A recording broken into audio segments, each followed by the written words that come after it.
नमस्कार दोस्तों, मैं तनुज असवाल आपका एबीसी एजुकेशन एकेडमी के डिजिटल प्लेटफॉर्म पर स्वागत करता हूं। हमारी जो यूट्यूब पर उत्तराखंड इतिहास की जो निशुल्क सीरीज चल रही थी, आज उस सीरीज का अगला भाग लेकर के हम आपके साथ हैं। आज हमारी सीरीज का जो अगला भाग है वो है उत्तराखंड का एक महत्वपूर्ण राजवंश, यानी कि उत्तराखंड में परमार राजवंश। तो आज हम जिस राजवंश के बारे में डिस्कस करेंगे वो है उत्तराखंड का परमार राजवंश। चलिए बढ़ते हैं आगे इसी के साथ। जब हम बात करते हैं उत्तराखंड में परमार राजवंश की या परमार राजवंश की, तो इस परमार राजवंश के बारे में हमको जानकारी अलग अलग स्रोतों से मिलती है।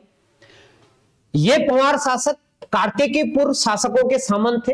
इसके पश्चात ये संपूर्ण गढ़वाल के क्षेत्र में छोटे छोटे गढ़ों में विभाजित हो गया।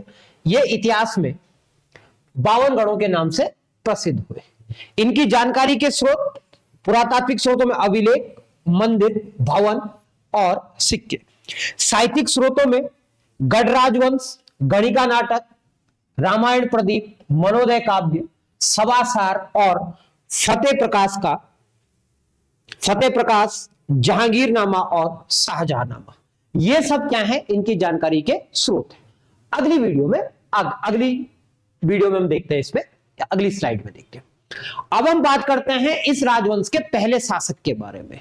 अब देखिए होता क्या है, उत्तराखंड में जो कत्यूरी राजवंश था वह धीरे धीरे छोटे छोटे टुकड़ों में बंट गया और कुमाऊं में वो जो राजवंश था वो 6 भागों में बढ़ जाता है, जबकि गढ़वाल में वो 52 अलग अलग भागों में बंट जाता है, जिनको गढ़वाल में गढ़ कहते हैं। इन गढ़ों के एक एक राजा होते थे जिनको गढ़पति कहते थे।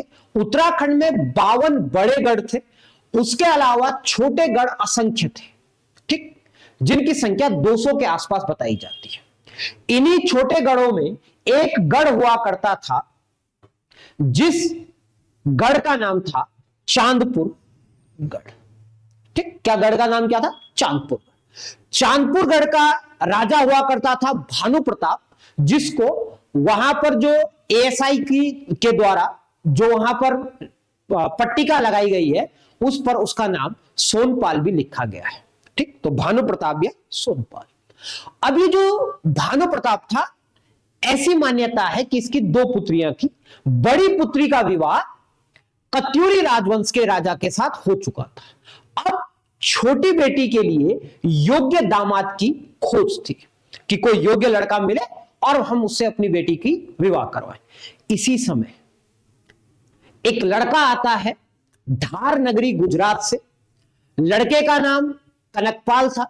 887 ईस्वी में वह गुजरात से चलता है और 888 ईस्वी में वह उत्तराखंड पहुंचता है। 888 ईस्वी।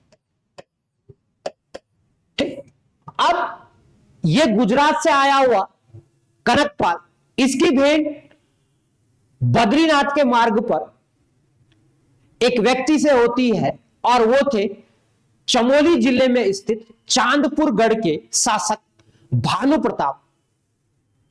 भानु प्रताप के यहां ये अपने साथियों के साथ विश्राम करते हैं। भानु प्रताप इनकी योग्यता, इनके गुण और इनकी बुद्धि से प्रभावित होते हैं और इनको अपनी बेटी का हाथ सौंप देते हैं, यानी कि अपनी छोटी बेटी का विवाह कनकपाल के साथ कर देते हैं। जैसे ही कनकपाल के साथ अपनी पुत्री का विवाह करते हैं तो यह कनकपाल से रिक्वेस्ट करते हैं कि आप वापस गुजरात ना जाकर के आप यहीं पर निवास कीजिए।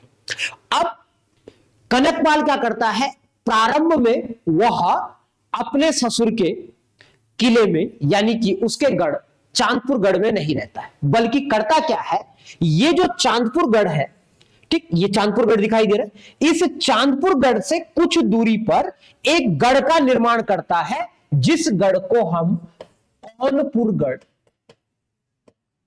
गढ़ या कनकपाल का गढ़ कहते हैं। तो यह प्रश्न भी आ चुका है कि कौनपुर गढ़ की या कनकपाल गढ़ की स्थापना किसने की थी? कनकपाल ने की थी।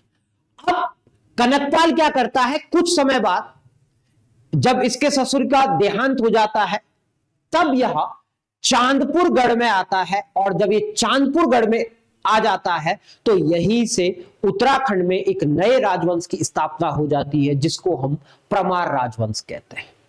पाल, परमार या पंवार राजवंश।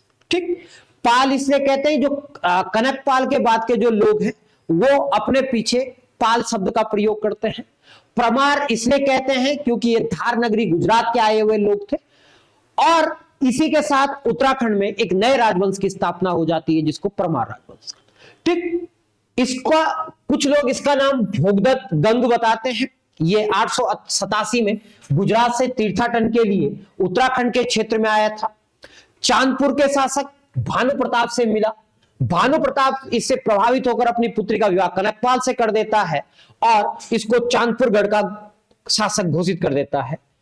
कनकपाल ने उत्तराखंड के 52 गढ़ों को एकीकृत करने की योजना बनाई, लेकिन यह इसमें असफल हो गया। ठीक, अब कनकपाल की मृत्यु हो जाती है। कनकपाल के बाद उसका पुत्र शासक बनता है, लेकिन उसके बारे में हमको अधिक जानकारी नहीं मिलती। इस वंश का अगला जो महत्वपूर्ण शासक है वो है इस वंश का 24वां शासक सोनपाल। सोनपाल वह शासक था जिसके काल में परमार वंश या ये जो हमारा चांदपुर गढ़ का जो राजवंश था यह 2 भागों में बढ़ जाता है। एक भाग इसका चांदपुर गढ़ में शासन करता है और दूसरा भिलंग घाटी में शासन करता है। ठीक, अब जो इसकी दूसरी राजधानी बनती है वह भिलंग घाटी में बनती है, यानी कि जो भिलंगना घाटी है वर्तमान की, यानी कि टिहरी के आसपास। कहा जाता है कि इसने उस क्षेत्र में अपनी राजधानी क्यों ले गई थी, इसके पीछे तर्क दिया जाता है इतिहासकारों के द्वारा कि इस समय इसने जो तीर्थ यात्रा का जो मार्ग था उस पर कब्जा करने के लिए, ताकि टैक्स की दर मिल जाए, इसने अपनी राजधानी को परिवर्तित कर दिया। ठीक, और यह जो वंश है जिसने भिलंग घाटी में शासन किया वो इसी सोनपाल के नाम पर इसको एक नाम दिया जाता है, सोनी भिलंग राजवंश। सोनी भिलंग राजवंश, इसको हम क्या कहते हैं, सोनी भिलंग राजवंश के नाम से जानते हैं। अब आगे बढ़ते हैं इसी सोनी भिलंग में। चलो भाई, अगला राजा हमको इस सोनी भिलंग राजवंश का या परमार वंश का, जो कि इस वंश का 28वां शासक था, उसका नाम था लखन देव, जो कि 1310 से 1333 तक क्या रहता है, राजा रहता है। इस लखन देव का नाम हमको कुछ कुछ जगह पर लसण देव भी मिलता है। ठीक, इसको क्या कहते हैं, लसण देव भी कहते हैं। अब लखन देव या लसण देव पहला शासक है जो कि अपनी मुद्राएं जारी करता है। यह ताम्र धातु की क्या करता है, मुद्राएं छापी। इसने ताम्र धातु की, तांबे की क्या करता है, मुद्राएं छापता है, तांबे की मुद्रा। और इस मुद्रा पे इसका नाम लखन देव या लसण देव मिलता है। और मुद्रा, आपको पता है कि मुद्रा वही शासक छापता है या वही शासक निकालता है जो क्या होता है, स्वतंत्र होता है। तो यानी कि परमार वंश का इसको पहला स्वतंत्र शासक भी कहते हैं, लसण देव को। चलिए, अगला राजा अनंतपाल द्वितीय। अनंतपाल द्वितीय इस वंश का 29वां शासक था। अनंतपाल द्वितीय इसलिए प्रमुख है क्योंकि मंदाकिनी घाटी में एक गांव मिलता है, धारसील गांव। उस धारसील से हमको इसका क्या मिला है, अभिलेख मिला। ठीक, इसका शिला अभिलेख मिला है और यह धारसील रुद्रप्रयाग जनपद में है। और ऐसा माना जाता है कि अनंतपाल सेकंड इस वंश का पहला शासक था जिसने अपना क्या निकाला था, अभिलेख निकाला था। अभी तक इतिहासकारों के द्वारा यही जानकारी दी जाती। चलिए आगे बढ़ते हैं। अनंतपाल के बाद इस वंश का 34वां शासक बनता है जगतपाल। जगतपाल इस वंश का पहला ऐसा शासक था जो भूमि दान देने का प्रयास करता है, या जिसका हमको भूमि दान का क्या मिलता है, ताम्रपत्र मिलता। इस व्यक्ति ने 1455 ईस्वी में देवप्रयाग में, उत्तराखंड का सबसे प्रसिद्ध मंदिर है रघुनाथ मंदिर। देवप्रयाग वह स्थान जहां पर भागीरथी किस और कौन मिलती है, अलकनंदा मिलती है, अलकनंदा। ठीक, ये हमारा कौन सा है, देवप्रयाग। अब देवप्रयाग में क्या है, रघुनाथ मंदिर है। इस रघुनाथ मंदिर से हमको क्या मिला, जगतपाल का एक ताम्रपत्र अभिलेख मिलता है, और इस अभिलेख में यह कहता है कि मैं इस मंदिर को भूमि दान देता हूं। और इस अभिलेख में जो सबसे इंपॉर्टेंट बात है वो क्या है, इस अभिलेख में परमाणु के लिए जिस शब्द का प्रयोग किया गया भैया वो है रजवार। तो रजवार शब्द का प्रयोग देवप्रयाग के रघुनाथ मंदिर ताम्रपत्र में परमाणु के लिए मिलता है। और यही आपसे प्रश्न पूछा भी जाएगा, तो ये याद भी करना भाई, दिमाग में चस्पा लेना है बात को। चलिए आगे बढ़ते हैं। अब आते हैं इस वंश के सबसे महान शासक की तरफ। इस वंश का महान शासक महाराजा अजयपाल 1490 से 1519 ईस्वी तक इस वंश का सबसे महत्वपूर्ण शासक दिखाई पड़ता है। वह शासक जो गढ़वाल को एकीकृत करता है, वह शासक जो प्रशासन में अपनी भूमिका को निभाता है, ऐसा शासक कौन है, अजयपाल। अजयपाल इस वंश का 37वें नंबर का शासक था। 37वें नंबर का शासक अजयपाल गद्दी पर बैठता है 1490 में। 1490 में जैसे अजयपाल गद्दी पर बैठा, इसी समय अभी नया नया राजा बना था, गद्दी संभाली थी भाई ने। और 1491 में पहला ही जैसे ही राजा बनता है भाई अपना, वैसे ही कुमाऊं का राजा कीर्तिचंद गढ़वाल पर पहला आक्रमण कर देता है। तो गढ़वाल पर पहला आक्रमण करने वाला कुमाऊनी शासक कौन बना, कीर्तिचंद। इसने 1491 में गढ़वाल पर आक्रमण कर दिया और अजयपाल को पहले ही युद्ध में धराशायी कर देता है। अजयपाल अब क्या हो गया, परेशान हो गया कि भाई युद्ध हार गया, मैं तो गढ़वाल को जीतने की बात कर रहा था और मैं तो पहले ही मैच में हार गया। पहला ही मैच तो था उसका, पहले मैच में हार गया, मतलब पहला युद्ध हार गया। अब अजयपाल क्या करेगा, किसी ने उसको, यानी कि गोरखनाथ संप्रदाय के एक साधु आते हैं, वो उसे कहते हैं कि आप भगवान शंकर की या भैरव की तपस्या कीजिए। अब अजयपाल अपने गढ़ से कुछ दूरी पर जाते हैं और वहां पर तपस्या करने लगते हैं। अब ऐसी मान्यता है कि उसे देवता अपने कंधे के ऊपर बैठाते हैं और बहुत ऊंचाई पर ले जाते हैं। एक ऊंचाई पर आकर के अजयपाल कहता है कि प्रभु मुझे रोक दीजिए, अब मेरी आंखें चकरा रही है या मुझे गिरने का डर है। तो देवता उससे कहते हैं कि जहां तक अजयपाल तेरी नजर जाएगी या तेरी नजर जहां तक गई वह क्षेत्र क्या है, तेरा है। और जैसे ही वह आशीर्वाद लेता है ईश्वर से, ठीक, उसके तुरंत बाद 1492 में अपना दूसरा युद्ध लड़ने के लिए अजयपाल चल देता है। और 1492 में इसने कीर्तिचंद को क्या कर दिया, पराजित कर दिया। इसने कीर्तिचंद को क्या कर दिया, पराजित कर दिया। कीर्तिचंद को 1492 में पराजित कर देता है। और अब 1492 में कीर्ति चंद और अजय पाल के मध्य एक संधि होती है, जिस संधि को हम क्या कहते हैं, देघाट की संधि। तो यह भी महत्वपूर्ण है कि देघाट की संधि किस किस के मध्य होती है, देघाट की संधि। इस देघाट की संधि का पहला जो क्या था हमारे पास, पहला प्रबंध या पहला जो इसकी शर्त थी, गढ़वाल और कुमाऊं के बीच जो क्या होगी, सीमा होगी, वो कौन सी होगी, वो देघाट होगी। ठीक, तो गढ़वाल और कुमाऊं के बीच की क्या हो गई, देघाट को सीमा बना दिया जाता है, पहला। दूसरा काम ये लोग क्या करते हैं कि जिसके जो जीते हुए क्षेत्र वो एक दूसरे को वापस कर देते हैं।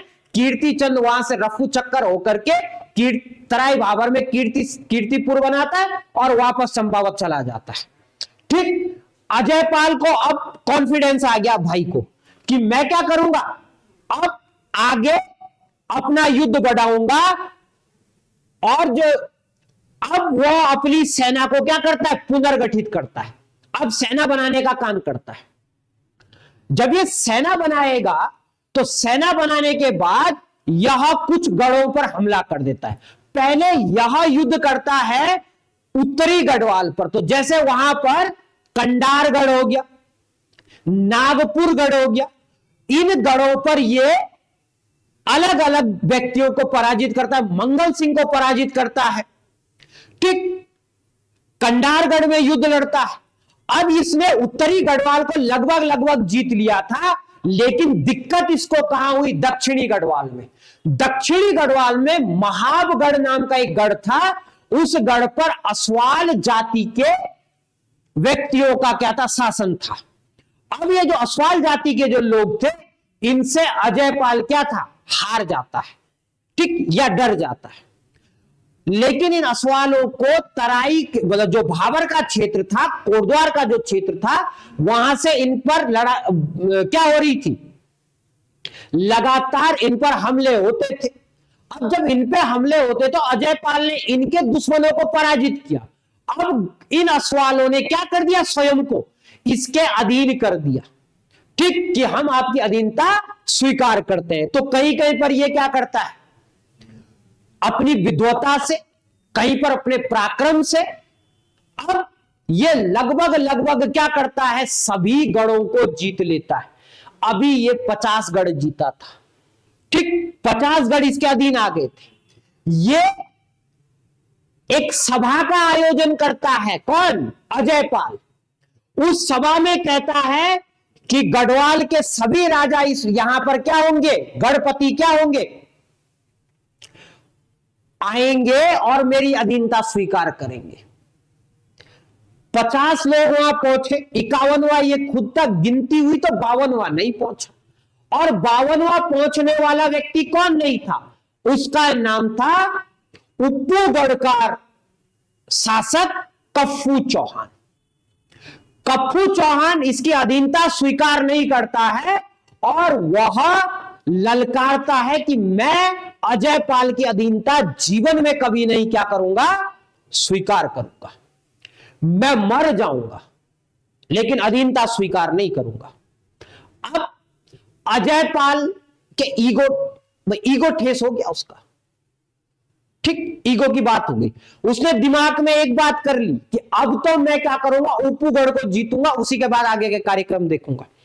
अब अपने युद्धों में वो उप्पूगढ़ की तरफ क्या चला जाता है, गया उप्पूगढ़ पर वह युद्ध करता है। अब जब उप्पूगढ़ गया तो वहां नदी पर बने हुए पुल को सबसे पहले अपने कप्पू चौहान काट देते हैं, यानी कि उप्पूगढ़ अब सुरक्षित हो गया।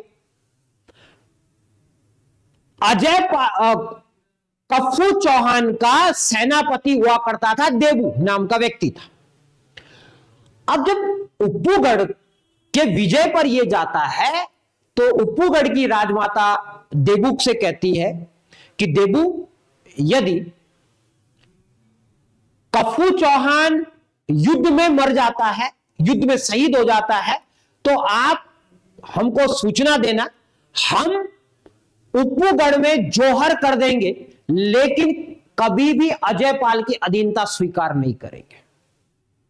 ठीक, ये काम हो गया। अब कप्पू चौहान, देबू, पूरी सेना लड़ने चली जाती है अजय पाल से लड़ने जाती है।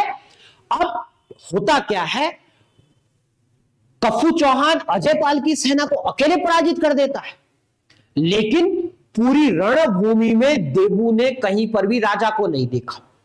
उसे शक हुआ कि राजा मारा गया। वो तुरंत अपना घोड़ा लेकर राजमाता के पास उप्पूगढ़ गया और उप्पूगढ़ में जाता है, देखता है कि माता से कहता है कि माता, सिंह तो गया, यानी कि सिंह शहीद हो गया, यानी कि राजा शहीद हो गए। अब माता ने तो जौहर की तैयारी करी हुई थी पहले से।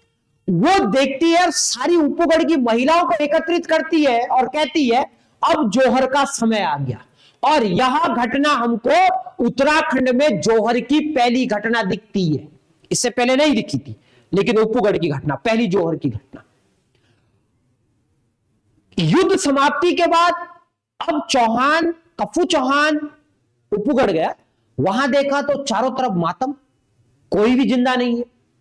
राजा का मन अब क्या हो जाता है, बिल्कुल राजा अपने मन से खिन्न हो जाता है और राजा वापस युद्ध करने चला जाता है। अब अजय पाल क्या करता है, उसे बंदी बना देता है। वो अजय पाल की बंदी में आ गया। अजय पाल का एक ही सपना था कि मुझे कप्पू चौहान को अपने कदमों में लाना है। लेकिन कप्पू चौहान एक क्या था, एक राजपूत राजा था। उसने कह दिया मैं मर जाऊंगा लेकिन कदमों में नहीं झुकूंगा, इसकी अधीनता स्वीकार नहीं करूंगा। अब उसे दरबार में लाया गया। कप्पू चौहान क्या करता है, 2 मुठ अपनी क्या करता है, रेत की भरता है, 2 मुट्ठी रेत भरता है और उसे अपने मुंह में डाल देता है। जैसे वो 2 मुठ रेत की मुंह में भरता है तो अपनी गर्दन ऊपर कर देता है। उसकी गर्दन काटी जाती है, लेकिन वह राजा के कदमों में ना गिर करके छिटक जाती है। और यही घटना अजय पाल देखता है और अजय पाल कहता है कि वीर तुम जीते हम हारे। और यहीं से अजय पाल के दिमाग से युद्ध की लालसा समाप्त हो जाती है और अजय पाल युद्ध छोड़ करके धार्मिकता की तरफ चला जाता है और वह अपने आप को नाथ संप्रदाय के अंतर्गत शामिल कर देता है। और जब वो नाथ संप्रदाय के अंतर्गत आ जाता है तो इसे वही घटना उत्तराखंड के इतिहास में मानते हैं जैसी कहां पर मानी गई थी, भारत के इतिहास में कलिंग युद्ध के बाद अशोक की। अशोक कलिंग युद्ध के बाद बौद्ध धर्म अपना लेता है और इन दोनों घटनाओं को हम समानता करते हैं और यहीं से अजय पाल को एक नाम दिया जाता है, क्या, उत्तराखंड का अशोक।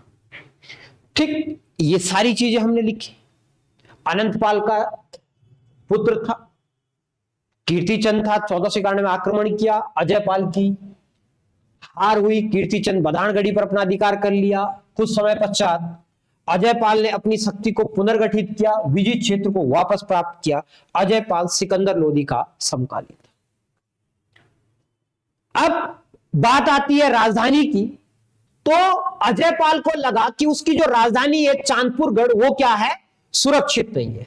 तो 1512 में उसने अपनी राजधानी को बदल दिया, कहां पर, देवलगढ़। ठीक, देवलगढ़। और उसके बाद उसे लगा कि यार राजधानी और अच्छी जगह जानी चाहिए, केंद्रीकृत जगह जानी चाहिए। तो 1517 में वो कहां ले आता है, श्रीनगर ले आता है। ठीक, अब देख लीजिए अंतिम युद्ध कप्पू चौहान के साथ लड़ा। इस युद्ध में पश्चात उसने युद्ध त्याग दिया और गोरखनाथ संप्रदाय का क्या हो गया, अनुयायी हो गया। इसने एक केंद्रीय सेना का निर्माण किया, सैनिकों को नगद के वेतन के बदले नगद ना देते हुए भूमि दान की और इस भूमि को यथेष्ट भूमि कहा गया।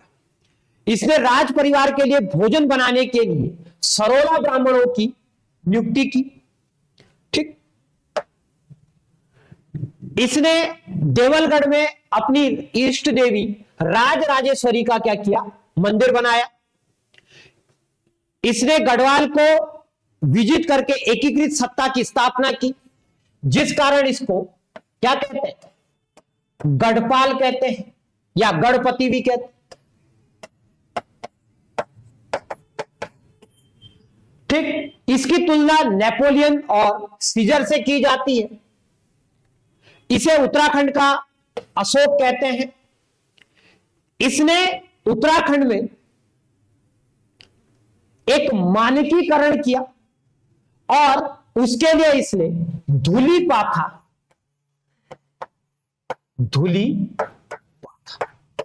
या धर्म पाखा, यानी कि जब आप कोई सामान लेने जाओगे तो एक सरकारी पाखा होगा, यानी कि एक सरकारी नाप तोलने की क्या होगी, यूनिट होगी, उसे धर्म पाथा या धूली पाथा। ठीक, इसने सीमा पर सीमा सूचक पत्थर लगाए जिनको अजय पालो ओडो कहते हैं। ठीक है, अजय पालो ओडो कहते हैं। इसने गोरखनाथ संप्रदाय के लिए अपने यहां श्रीनगर में गुफाएं बनवाई। इसने श्रीनगर में कालिका मठ बनाया, कालिका मठ बनाया। ठीक, इसको गोरखनाथ के संप्रदायों में या गोरखनाथ के सिद्धों में 84 नाथ सिद्धों में से एक बताया है। ठीक, उसके अतिरिक्त साबरी ग्रंथ नाम का एक क्या है, हस्तलिखित पुस्तक है जो कि गोरखनाथ संप्रदाय से संबंधित है। उसमें इसके लिए आदिनाथ शब्द का प्रयोग किया गया है। उसमें इसे क्या बोला गया है, आदिनाथ बोला गया। ठीक, इसको आदिनाथ भी कहते हैं। ठीक, 1519 में इसकी मृत्यु हो जाती है। ठीक, यही हमारी प्रथम वीडियो थी जिसमें हमने प्रथम राजा कनकपाल से लेकर के अजयपाल तक के राजाओं को पढ़ा। ठीक, चैनल को लाइक कीजिए, सब्सक्राइब कीजिए और कमेंट कीजिए। अधिक से अधिक कमेंट करने पर आपको लगातार नई वीडियोस देंगे। जो भी आपकी कोई समस्या होती है वो आप कमेंट बॉक्स में लिख सकते हैं, उसका निदान करने का पूर्ण प्रयास किया जाएगा। धन्यवाद। इसी के साथ घर पे रहिए, स्वस्थ रहिए और मस्त रहिए।